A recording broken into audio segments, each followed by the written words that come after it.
Welcome back, ChartAddicts. Make sure to click like and subscribe for more amazing content. If you haven't already grabbed your tickets to the FX Summit 2022 conference, make sure to grab them in the link below. Grab your tickets before they sell out. See you there. Welcome back, everybody, to another episode of the Expert Trader podcast series. We have a very special guest in the house today, Mr. Derek Vandelander. Yes, sir. There we go. Welcome to the podcast. Thanks for having me on, brother. So for the traders at home that don't know who you are, you want to give a brief intro on you and kind of a little bit of a background on who you are? Absolutely. So I have been trading for 7 years now, 6-7 years. I kind of was known back in the day for being like a really good scalper. I mean, if you look at my old FX books, I've won, hundreds and hundreds of trades in a row without losing a single one. So that kind of is what kicked me off in the beginning of trading. Got really good. And then I kind of fell off a little while because honestly, I was doing well on my own and whole course thing. That wasn't what I was passionate about. I wasn't passionate about teaching people, especially back then, because trading is such a thing that you really have to be so determined to be good, to be a good trader. And there's so many different variables, and the variables to be a good trader are within yourself.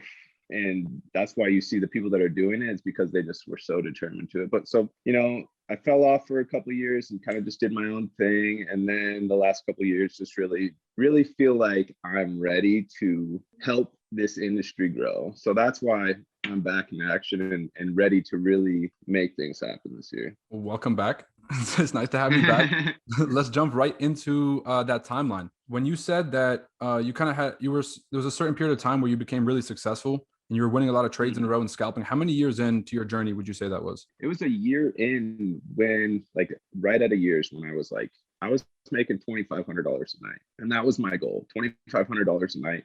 I would scalp 20, 25 pips a day using like 6, 7 standards. And that was my every night. That's all I did, 24/7, just look at the charts. When the time frame hit, that's when I did it. So that is when I started. What were you trading back then? GBP, JPY. That was the only pair I traded. The only pair you were touching? Yes, only pair. And it was during Brexit. So market was moving like crazy. It was fun. And I'd get in there, 6, 7 standards and catch 10 pips at a time and boom, easy. Like it was crazy. It was so fun. Okay. So that's where I started right there. So when I kind of want to get into, because this podcast is for a lot of folks that are probably on that journey. So let's talk about before you found that little bit of consistency, because I know that you said you fell off after you were kind of focusing on your own trading and what you were doing. But in those first 2 years, what got you to the point where you actually started to have that success? Can you walk us through the ups and downs of how that journey went?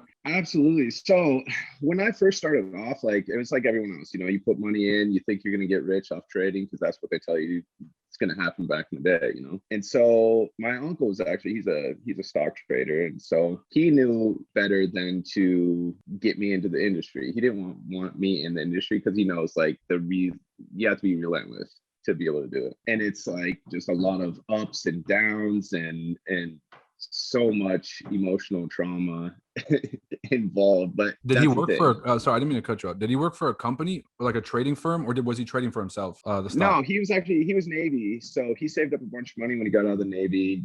It took time to do it himself. Okay. So that motivated me. I mean, he's well off. And he wasn't doing anything except trading. So, I mean, obviously that was my goal. Like, I don't want to work for anyone, I'm not somebody that's going to take orders from somebody. It's just not who I am. So I saw that and that's what I wanted to do right there. Okay. So the big motivation for you was that you just didn't want to work full time? I just didn't want to work for anyone else. Like I was working full time and oh my gosh, can you excuse me 1 second? Yeah. My daughter's bouncing on the door. 1 sec. Sorry, brother. I'm sorry, dude. I could not focus. My daughter's sitting there pounding on the door. No, that's fine. No worries. We were talking about the first 2 years of your trading. We were talking about some of the ups and downs. And if you could describe some of those ups and downs, like did you just fund your first account and it was all uphill? Was it a bunch of blown accounts and then you found yourself? How did that go in the beginning? So honestly, I'm one of the crazy people that can do demo.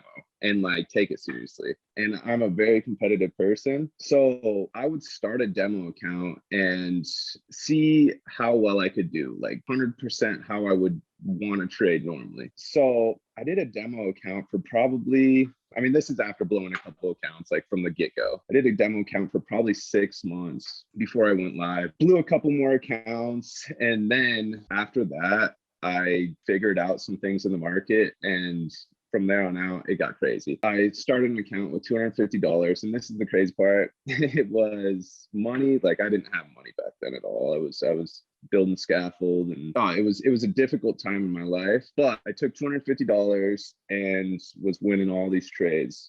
Brought it up to like 5-6 grand. I'm on a webinar with one of my students at the time, Robert Nolan, and this is during Brexit. Like I said, it was the craziest thing. So I'm in one of my trades called Shark, and I'm in a Shark fin at the very bottom. I didn't even know news was going on. And all of a sudden, I'm in this trade, market just rises like 400 pips, and I'm in at like 12 standards. So I make like 40 grand that day. I'm on the webinar and stuff, and I'm sitting there like, I don't know what's going on. I don't know what's going on, you know? They're all like, dude, what just happened?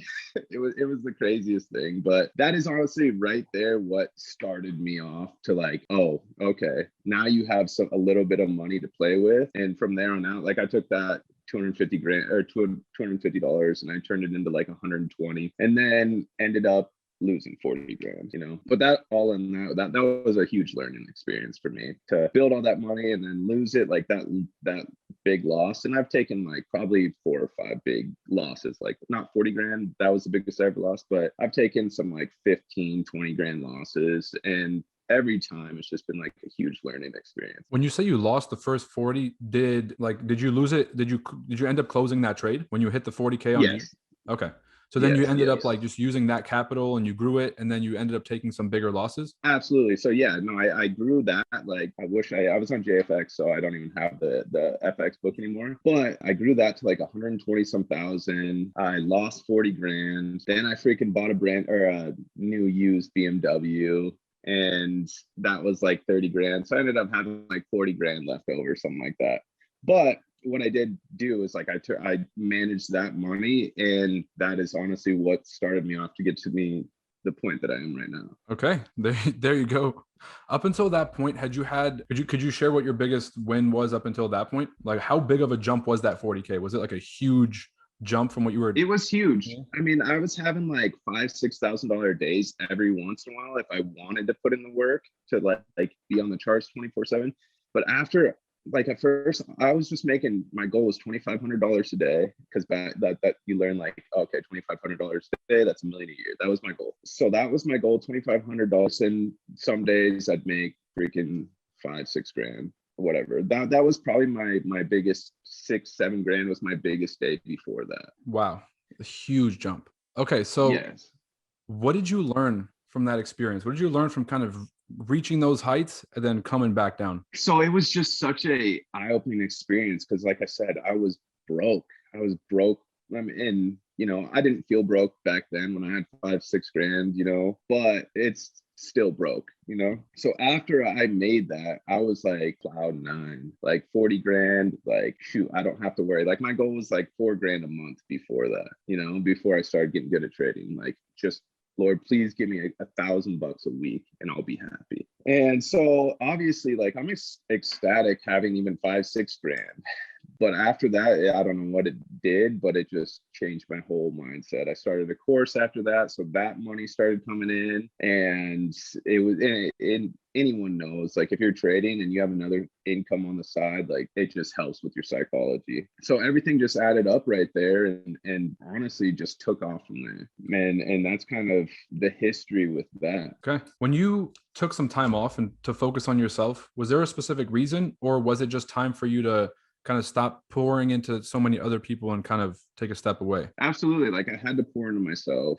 The whole thing is that like that time I took to like read books, focus on my mindset, and focus on to like where I wanted to be in 5 years. And so that's what I did those 2 or 3 years, is just focus on myself, and I grew so much. And I recommend that to people that are putting so much effort into like following these people on social media that have everything in the world. Like it's a distraction, and it can mess up your trading. I think like if you're watching somebody like make 10 grand and you don't even have $100 to your name, I mean, that's just going to mess with your head. You're going to feel like that's where you're supposed to be. So that's a perfect place to dive into, honestly, because we can go back and touch on some of the lessons during that 3-year period. But really, what do you feel like? I think you're talking about social media. So what do you feel like social media is doing to traders, and how is that influencing their decision making, you think? So it depends on what type of person you are. If you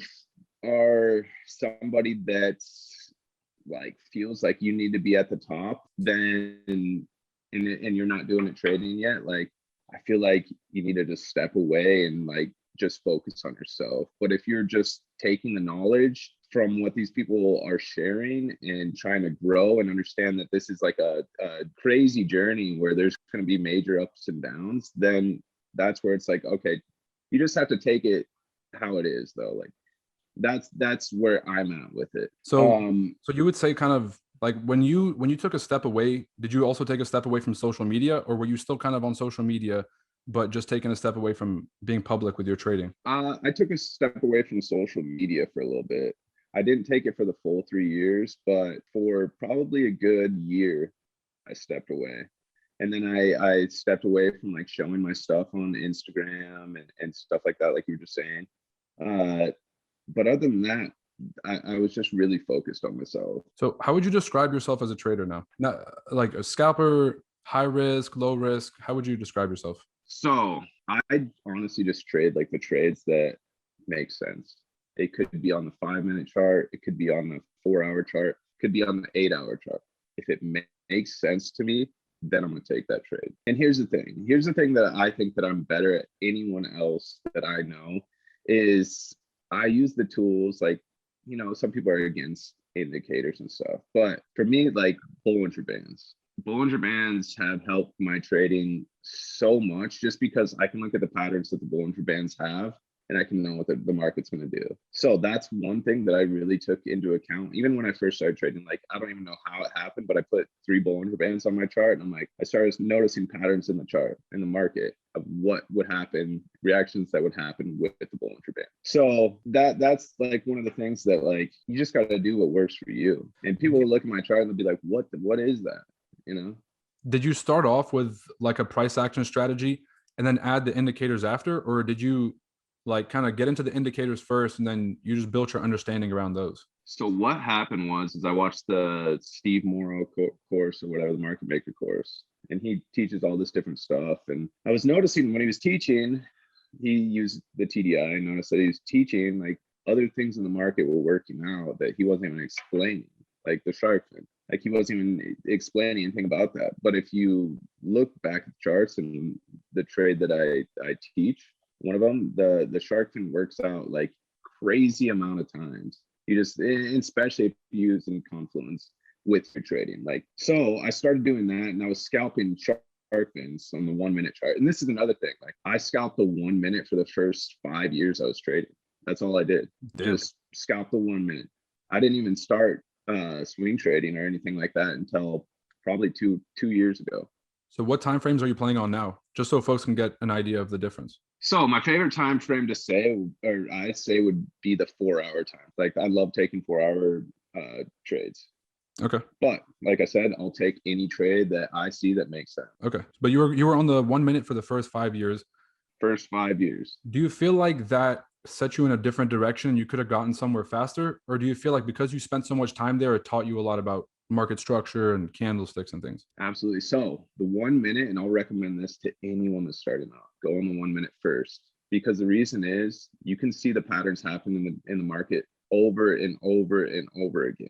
And they all happen the same one every time. So me looking at the the 1 minute for 5 years gave me that much opportunity to see the market happen over and over, and all these patterns happen over and over again. So that's why I think that I can look at a chart and be like, oh no, market's going that way, just based on like how many times it's been ingrained in my head. How important do you feel like that intuition? Because like, you know, you're building your experience. How important do you feel like that experience is for traders? Do you feel like that you can just take the end result, that all the stuff that you know, give it to a beginner and it would work for them? Or do you feel like that experience is the make or break, because you kind of have to see it enough times, you know, to recognize it? Experience, I think, is such like a huge thing in trading, because there's so many different things you have to experience. Like every little thing is a learning experience. So I think experience is like a huge thing in trading. You have to have experience. I mean, there's going to be people like that can come on and just are naturally good at it, you know, but still they're going to have to experience different things before they really take off. So, you know, just like anything, experience is going to play a huge part. In your course, a huge theme that I just kept seeing was your focus on risk management. So to a beginner trader that's listening, or to someone who's just like kind of struggling where they're at, what lessons have you learned about risk management through all the years that you've been trading that you could kind of give to them? So that was the issue, is when I first started trading, when I was trading in 1 minute, like my risk management wasn't great, but I was winning all these trades. Like I was winning tons and tons of trades in a row. I'd sometimes win hundreds of trades in a row, but then I'd have that one trade where it's the wrong trade and I'd end up losing a third of what I just built for all that time.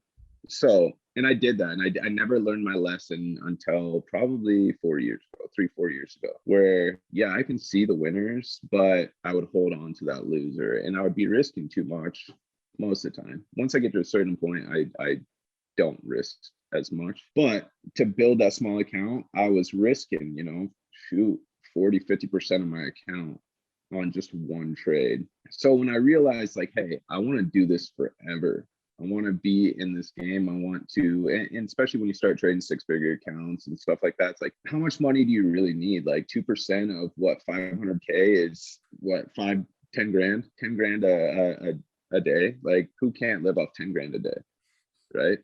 So, I mean, it just comes down to like, yeah, you're going to have to get that starting capital. And that's the good thing about all these prop firms that are coming up, is like, dude, we didn't have that. At least we didn't know about it. You know, right. What I would have done if I had 200K to trade with back in the day? Like, right. Geez, lucky. So, you know, just use smart risk management on 200K. There you go. Even if it's 1%, I mean, that's $1,000 a day. So that's the way I look at it. That's a hot topic for today, which is these prop firms. Because I think a lot of folks, like, I think you can speak to this too, which is we have to put in a lot of our own money that we have to work for at the beginning just to lose and learn how to trade. Exactly. I think a lot of folks are trying to avoid putting in their own money into a live account and losing that, instead paying for the challenge. What do you think this prop culture is doing to traders? And do you think it's actually helping people or setting people back? So it's something that like it's such a topic like that. I think that people just honestly need to try to focus on a demo account. And here's the biggest thing, is that people, it's not taught enough to like use trading journals and stuff like that. I think that stuff needs to be like, people need to start holding themselves more accountable when they're trading. This is what I'm going to do. They need like a step-by-step. This is what I'm going to do. And when they start doing that, it's like holding themselves accountable. And if you get like a little trading journal that tells you like, hey, this is why I'm in this trade, X plus X equals, you know, Y, whatever. This is why I'm taking this trade. And then they can mark off like, oh, this trade lost. But that's the thing. That's another thing that I like to preach, is that for when I lose a trade, like there's always a reason that I'm either ignoring why the trade lost, or just there's always a reason for the loss. And it could be some reason on one of the higher time frames, but there's always a reason. So just take that and figure out why you lost that trade, and then apply it to when you go forward. But going again with the prop firms, I would have used it, and I would have used it after my demo account. I think I obviously, like, I didn't have the knowledge or experience that I had now, but I'm sure I would have bought probably 5 or 6 challenges just because the potential of being able to trade like 200K or whatever is much more rewarding than putting in 5 grand of your own money and then being like, okay, to try to hold the proper risk management on a 5K account and make a ton of money is a lot harder, So I like the prop firm idea. I think it can really help people out, but I also like I learned a lot by blowing accounts. So I think it just goes both ways. Try whatever you feel more comfortable with. Right. That's usually what it comes back to. It's whatever works for folks individually. There's also another culture going around, which is they see folks making a lot of quick money, using higher lot sizes or maybe what they might consider over leveraging. Maybe to the person posting it, it might just be a regular day and it might not be that much over leveraging. But to them, they see these numbers and they feel like that's the way to trade. From your experience, how have you felt trading high leverage versus trading consistently with proper leverage? So I've been bit before hard. Like I said, when I lost that 40K, I was way over leveraged, probably like 40 lots in and on GJ, when it was during Brexit. So what I recommend is not over leverage. Like I have a set amount. Like if I'm trading an account that's under an X amount, then to build that, like usually I won't care. Like, all right, I'm gonna lose this money if I lose. But once you get to that certain point where you have enough in your account where you can just risk X and still make a lot of money, then that's going to set you apart and that's going to just keep you being able to do it forever. Because at some point, someone's going to be over leveraging, and yes, the trade's going to go against them and it's going to be a runner and it's going to screw them. So that's my input on that. Like there will eventually be that time that bites you. I got an unconventional question for you. Is there ever a time where you see a trade that's so attractive that it's, I don't want to say it's okay to over leverage, but that you over leverage? So I have a rule. Like normally, like I'll risk like anywhere from 2 to 4% per trade. If it is one of those trades that's just perfect, I'll risk 6 to 8% for like a 30% gain, something like that. I don't have a problem with doing that at all. Like still, if I lose 8%, whatever, that's a risk I'm willing to take to make a lot of money. That's where I'm at that. Like, I don't think that, like, I would never just be like, all right, I'm going to risk 40% of my account for this one trade, because the pattern could always not work out. Okay. So that's how I feel on that. No, I appreciate the honesty. A lot of the times we use proper risk and we gauge proper risk and we try to teach proper risk. But every once in a while, we see an opportunity and even we break our rules. But then there's lessons that come with those, which is why I'm trying to figure out if there's any lessons that you took away from, like, look, I've been burned enough times to know that one trade that goes against you is enough to bite. Is that kind of what you're getting at? Absolutely. I've been bitten big where it hurt my heart, and I don't like that feeling. So I have my max that I'll lose. Okay. You touched on this topic, which is small account versus large account. From your experience, was it harder trading a smaller account, or was it easier because there was less on the line? Honestly, I think it was so much harder to trade a small account. It's just like you only have so much room to work with, where it's like I said, if you have a $500,000 account, you can risk 2% and still make a lot of money, Right. So it's like, just don't be greedy, like, and that's the cool thing about trading is that it's a journey, and if you stick with it and you're good, then in 10, 15 years, like, who knows where you'll be at. But it's just grow with yourself in the trading journey, I say. Okay.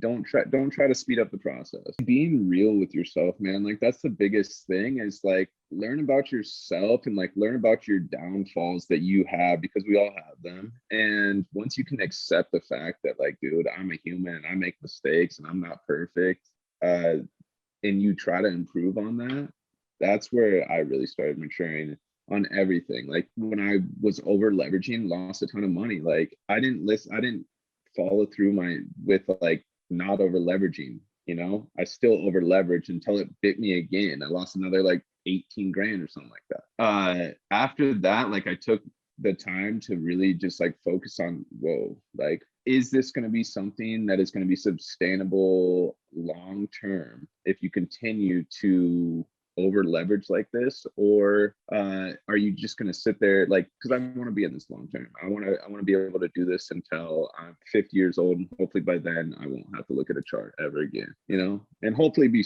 before that, I think it will be before that. But just like be honest with yourself. That's the biggest thing. And I think that a lot of people have so many different excuses. Like I grew up in a crappy family, you know, or something like that. Like stop using those excuses. We all had our shit. We all had our issues, and you know, maybe some people had it less hard than others, but we all have them, you know. So just be real with yourself, and you'll be good, you know. Talking about retirement, I think a big conversation for traders is that like you kind of have to love the game. You kind of have to love trading to succeed at it. Do you believe that someone has to love this game in order to be successful, or can someone just pick up the mechanics and, you know, succeed at this? So yes, I do think, because it gets boring sometimes, you know, especially during like the low months, like it gets boring. And I've taken off like 3 months at a time for like personal reasons. Not that I didn't still watch the charts, because I definitely do, but sometimes just like managing trades and managing all that is super, just like, it's like stressful at times. So you just kind of have to figure out what part you are at in your life. If you're in a life, like, I think that the more structure you have outside of trading it's going to bring that structure inside your trading. So if I'm going through a time that it's like rough on the outside, like I'm not trying to place trades just because I can't manage all that at once, you know? So Sure. I think that just make sure you're structured and like be where you want to be. And then when you're trading, it's going to reflect that much more. No, that's really awesome. That's really awesome to hear. I think the reason folks don't take trading breaks is they might feel like they're being unproductive. Uh-huh. I know we've had this conversation on the podcast. What do you think about this like productivity thing? You know, like people are like trying to like work for trading, even though trading is not really like work. Exactly. Can you speak on that? Yeah. So my outlook is like, I was broke before trading, broke as hell. So I don't have a bad relationship with money. Like I can be in any certain situation and put myself in the means that I'm at. For me, when I took the trading break, I think the month before I had like a $25,000 month. And I had that in my head that like, dude, I was working full time, sometimes 12, 16 hours a day to make like $1,000 a week, killing myself, you know, literally. For me, it's like, I don't have ego involved. Like, dude, I don't need to be driving Ferraris around here. I just want my family to have a good life, you know? And like, do I want one? Absolutely. And I'll have one someday. But I have no ego involved if I have to take 3 months off to better myself or just put myself in the right place that I need to be consistent. And I think that that's the biggest thing, is like that ego, dude. It kills a lot of people. And yeah, you may feel unproductive of not trading, but still, like I wasn't not looking at the charts. I was looking at the charts every day still, but I just wasn't bringing myself through the stress of actually placing the trades. And I think that's a big thing. You know, it's like some people have to go through that and go through those ups and downs of like figuring where you at in that time in your life. And if you're in a good time and you feel like, hey, I can take the stress of trading, then trade. But if you can't, if you got other stress going on, you're just not going to be as good as you could be. Do you think that that's why a lot of traders lose? Is because they don't take enough of a break, and so they're kind of just like when they don't have like an outlet, they take it out on trading and they just boom and bust. 100%. And the reason traders fail is they're taking every single trade that they see. Like at least what I noticed, and from the people that I've taught, it's like, was that a super solid trade setup? Not really. Like it could have gone either way, where it's like when I'm taking a trade, I'm taking the ones that I'm like, okay, this is most likely going to go my way. I feel confident in that trade. I feel good about placing that trade. I'm going to take that trade. Whereas most people are like, their structure a little bit, you know, this is the high, so let's sell it. Like I've been preaching. Is that something that you could teach to a beginner? Like, hey, you're going to want to take these low probability trades, but here's how you find a high probability trade. Is that something you can teach, or is it like an experience thing? I guess I'm gonna have to see. Good point. I'll do a video on it. I do preach that though. Like if anyone's seen the videos I do, like I preach like I'm only taking trades if there's 4 or 5 confluences within this trade. That's when I'm taking the trade, you know. If it makes sense, then I'm taking it. And a lot of people are taking trades off of like literally like one comp where it's like, well, I see why it didn't work out. Okay, that makes sense. So yeah, so I think that it is something that I could teach, but it also depends on the person that you're teaching, like Okay. if somebody's just not going to be teachable, then that's on them. Look, if somebody's listening to this podcast and they're 30 minutes in, chances are they want better for themselves. And chances are they want that, so the people that are listening to this are probably going to gain from it for sure. Do you have a specific thing that you journal? Like some folks, they try to journal only like the profit loss. Some people journal like the technical. Some people journal the psychology of like when they're in the trade. Do you have a specific thing that you're looking to journal, or is it all of it? So when I'm taking a trade, like what I'm journaling is the confluences. If there's the right confluences in this trade, then I'm marking them off and I'll take the trade. I don't have any emotion anymore towards my trading. Like I feel, like I said, like I don't have a bad relationship with money. I don't care, as long as I have my bag and I can survive for the next 3 or 4 years without having to do anything, like I'm happy. And I realize that a lot of people can't do that, but that's a place that I put myself in with trading. So through 6 or 7 years of kind of going exactly. for sure. And I spent so long, man, so many hours, 24 hours, not 24 hours, but like I was on the charts probably 16, 17 hours a day looking at the 1 minute chart. So like I said, I have all that different experience of looking at the patterns happen over and over again. So I don't know. I just think that like experience is definitely that huge thing that plays a part. But if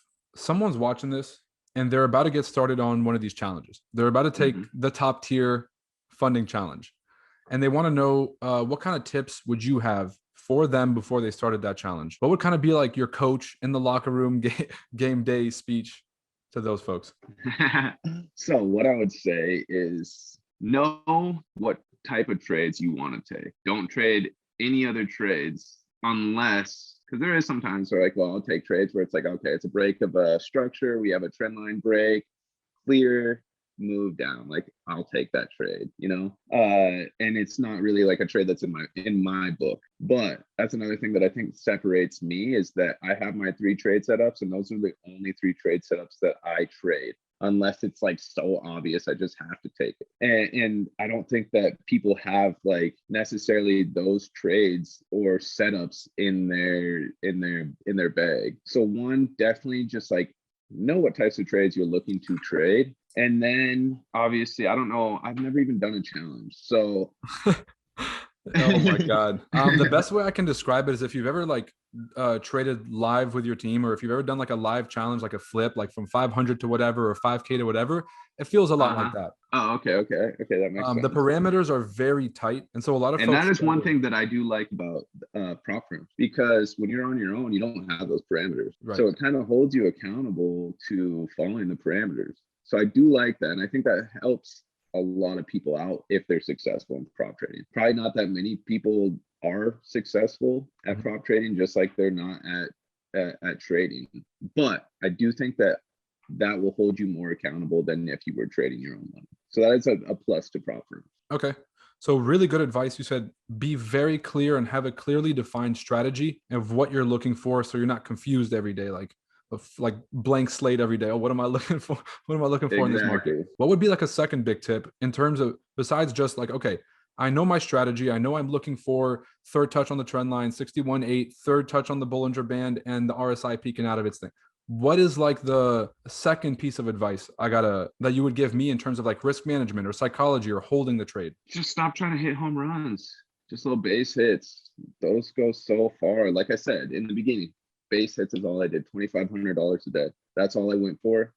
Didn't need anything else. Like I don't need 20, 30 grand a day. I don't need to turn an account from 50 to 300K in a week. That's just not how I live. Like I like base hits, and that's the thing. And that's another reason why I say, be careful who you're following, at least in the beginning of your trading journey, because there's a lot of people that just go for home runs. And those people, and the type of people that can do that are the type of people that are making money on the side as well. So like if they lose, they're not gonna, their bags, they still got a bag, somewhere else. So just make sure like base hits, consistency. That's all you need. And it's gonna help you. It's going to help you way more in the long run. That's so awesome, dude. I'm really trying to pick your brain about some, like, you know, because you have so much experience, and the thing is that you've traded so many different styles, from the smaller time frame scalping to higher time frame, small money, big money.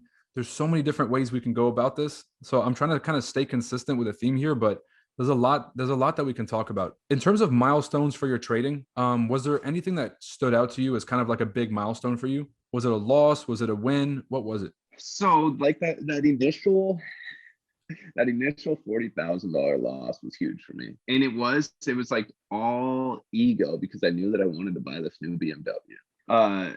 So it was like me trying to hit a home run so I could pay off that BMW and still have a over $100,000 trading account. Well, what did I do? I was thinking lost 40 grand. I had like 80 grand left in my account, and then spent, I think it was like 35 grand on this X5. And what did that do? That totally shot down my confidence because then I only had like 45 grand left over, which was like, oh crap, I'm not making as much off of 45 grand as I was off 120 grand, you know? So it's like protect your bag, and like you don't need that stuff yet. It will come. That type of stuff will come 100%, but focus on, like, if I can take anything out of trading, when it's so much easier to trade a large account and continue just to grow that than it is to try to hit that home run on a small account. So Right. like just grow that baby, and then it's only you're only gonna have to wait like an extra like 6 months to a year before you can take some money out and buy what you want, you know? Right. That's amazing advice. The one thing I have to give you a lot of respect for is you put your MyFX books out there. So you let folks kind of study the wins and the losses, which I have to For sure. commend you for, because not a lot of folks do that. Hmm. I want to go into like the ego trading, which is basically like what really made you feel like you couldn't wait longer? Because I feel like that's what a lot of folks struggle with, especially when they have their first little bit of success, right? My first couple prop firm payouts, right? I kind of had that. I'm like, well, I could and I couldn't, whatever. So what do you recommend folks do at the beginning to keep themselves accountable? Okay, here's a good way to ask this. Are you like an account builder? You have one account and you try to be consistent for a long term, or do you do like these certain accounts, do it and then walk away? Okay, so I'm an account builder 100%. I like consistency. So when I'm like building an account or whatever, I have goals within myself of what I want to do to this account. Once I get it to like a X amount, that's my goal. So I take everything as a challenge, you know. I challenge myself to, see how well I can do on it. Like that's just what I do. I don't like this year. So this year I'm waiting for my trade copier to launch or whatever, and that's going to be my account. I haven't traded since mid-December. Actually, like the first week of December, looking at charts every day, but Is I'm that a taking this market cycle break. thing? Is that because like end of the year, beginning of the year, it's shaky, or because of personal projects you have going? Yeah, just personal projects, and like I made some good money last year, so it's like I'm happy with that. Like I think a lot of people are just always like feeling like they need to just be the best, and that's just not the case. Like you just like have to be happy with yourself, and once you're happy with yourself and not trying to impress anyone else, then like you're gonna be so much better off. And I think a lot of people in this God, that's so industry, key. That's so key. oh, so key, man. It's like as long as you're It's happy with your results and like the results that you're making are changing your life, and it's something that you're doing on your time and something you're passionate about, versus trying to like outdo somebody else. We're like, well, that person made 100K today, so I have to, you know what I'm saying? So I think Exactly. And I actually dealt with it. I dealt with it for a long time. Like there's a lot of people who've made over 100K in a day trading. Mhm. Like that is a goal of mine. Like I want to do that. I haven't done that yet. That is a goal of mine, but like I know that I'm not ready to do that yet. Like it's coming and it's going to happen, but I'm still not ready to make that final leap. Now, I'm setting myself up right now to where it's going to happen, but it's like again, just being honest with yourself. Like, what happens if you don't make that 100K in a day and it goes wrong? Because I'd have to over leverage to do that. When I get to the point where it's like, okay, I don't care if I lose 40 grand, 50 grand to make this 100K, then, you know, I'll do it. Right. But, and that's just me being honest with myself. So I just really think that that plays just such a huge part in life, Mm-hmm. you know. And back in the day when I bought that BMW, who was I trying to impress? My ex, you know, like she felt like she needed to be all bougie. I didn't really care. I was happy with my other BMW. I had a 2012 X series, you know, paid like 10 grand for it. Right. It got me around and it was better than my Honda I was driving before. So I was happy with it. It was just me being insecure in myself and being in that journey to try to impress her. And it affected me. It set me back. So you feel like chasing those, and this is like, obviously you've touched on this a few times with the home run thing. I know we coach traders at ChartAddicts. That's our main thing, is that we just work one-on-one with traders. And the biggest thing that we see is folks are boom and busting, which is that you win a bunch, and then you're trying to do something that makes no sense for the account, or you're trying to prove something to yourself or whatever it is, and that ends up just getting in the way every time. So for yourself nowadays, what kind of, are there any like actual strategies that you use to keep yourself accountable?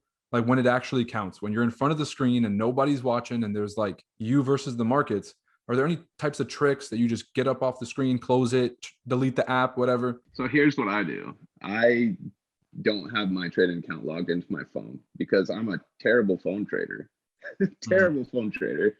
Okay. Like I need to be and like I can still see the market. I can still trade on my phone, but it's like I don't know what it is, but and here's what it is that like I just do stupid shit. Like I'll be out and like see a trade, but then I'll realize that like, oh crap, like this wasn't it. And this is probably 3 or 4 years ago. I haven't traded on my phone forever.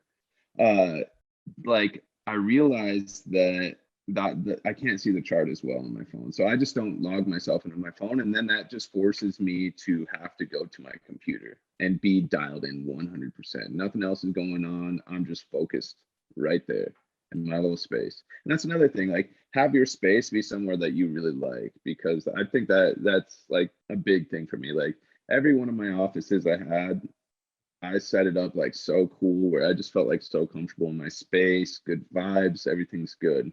I think that's also like another thing that has helped me out personally. It's just like be in your vibe, you know? So on that note, that's a perfect note to end it. Let's go ahead and kind of take it on a higher level. If there's one thing that you wish you would have known when you were struggling as a trader that would have taken you to the next level, what would it be? I know it's That's a tough. tough one. Honestly, I think it's risk management. Risk management. But then at the same time, like if I wouldn't have over leveraged in the beginning, I wouldn't have got lucky and got to where I was. But now, like looking back, if I would have started off using, you know, trading journals and risk management, I think it would have helped me learn even faster, you know? So that's where I'm at. Like, I think risk management plays such a huge key in trading. Of course, like psychology and all that. Like, I've been through every emotion within trading, but at the same time, you know, I've been through every emotion outside of trading. And I think that's another thing that has helped me be able to break past those barriers and like be strong enough to get through the low. So. My biggest takeaways from this podcast: put in the work, don't cheat yourself. It's going to take time. Journal and really make sure that you're learning from yourself. Have proper risk management. That over leveraging shit is cool until it's not. Exactly. And to always be learning from yourself. So this was an awesome conversation, Derek. I really appreciate you stopping by the Expert Trader podcast. It's great to see you. Absolutely, brother. I appreciate it, my man.